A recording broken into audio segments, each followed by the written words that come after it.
నీవు ఎవరినైతే ఎక్కువగా నమ్ముతావో వాళ్ళే నీ బాధకి మొదటి కారణమవుతారు. మన మనసు ముక్కలైపోవటానికి పెద్ద పెద్ద గొడవలు అవసరం లేదు. మన అనుకునే వాళ్ళు వేరు చేసి మాట్లాడినా చాలు.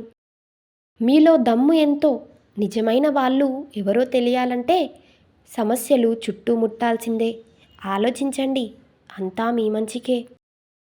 డబ్బే జీవితం అనుకునేవాడికి మనుషులను ఎలా వాడుకోవాలో తెలుస్తుంది. మనుషులే ముఖ్యం అనుకునేవాడికి చివరికి ఒంటరితనమే మిగులుతుంది.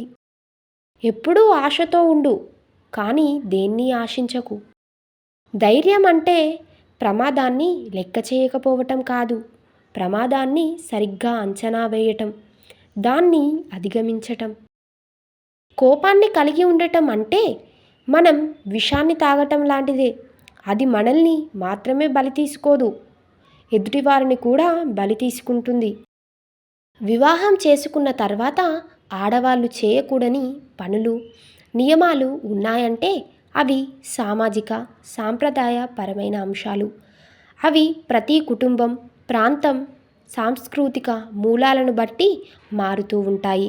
కొన్ని సాంప్రదాయ నియమాలు: పరాయి పురుషులతో సన్నిహిత సంబంధాలు కలిగి ఉండకూడదు. ముఖ్యమైన నిర్ణయాలు కుటుంబ సభ్యులతో చర్చించి తీసుకోవాలి. వయసులో పెద్దవాళ్లను గౌరవించాలి.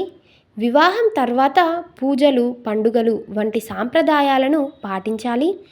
కుటుంబ ఆర్థిక వ్యవహారాల్లో ఓర్పు, సంపూర్ణత ఉండాలి.